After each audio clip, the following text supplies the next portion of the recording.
প্রত্যাশী হবেন। এটা অন্যায় কথা নয়। নেতা তো একজনই হবে, কোনো হানাহানি নেই, দলাদলি নেই। কেন্দ্র যাকে এমপি মনোনয়ন দিবেন ইনশাআল্লাহ। বিসমিল্লাহির রহমানির রহিম। সম্মানিত ভাইরা ভাই করিয়েন না, কবে আপনার বউ পালিয়ে যাবে ওই ভাইরা ভাইয়ের সাথে, খুব সাবধান। যাই হোক, আমাদের সারা বাংলাদেশে বড় দল, এই বড় দল এবং ইফতার মাহফিল নামাজ করবো, পাঁচ ওয়াক্ত সামাজিক দোয়া করবো। যে কোনো জায়গায় দোয়া কবুলের মাস, এই মাসে আমরা যদি চাইতে পারি তাহলে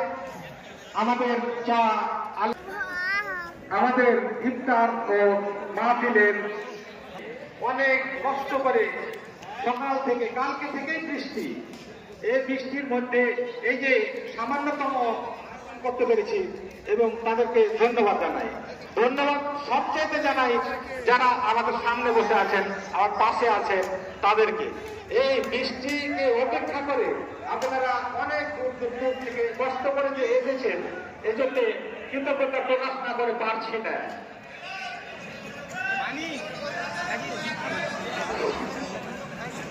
সময় সংকীর্ণ, এখানকার অনুষ্ঠান মোনাজাতের মাধ্যমে সমাপ্তি করবেন আমাদের মেহেদী হাসান।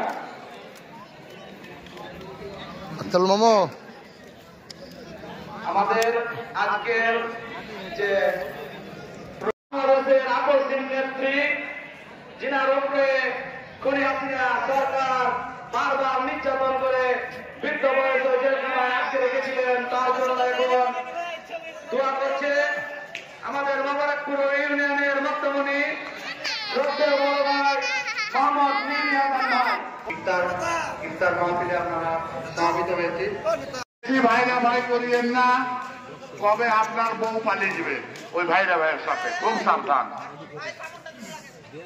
যাই হোক, আমাদের সারা বাংলাদেশে বড় দল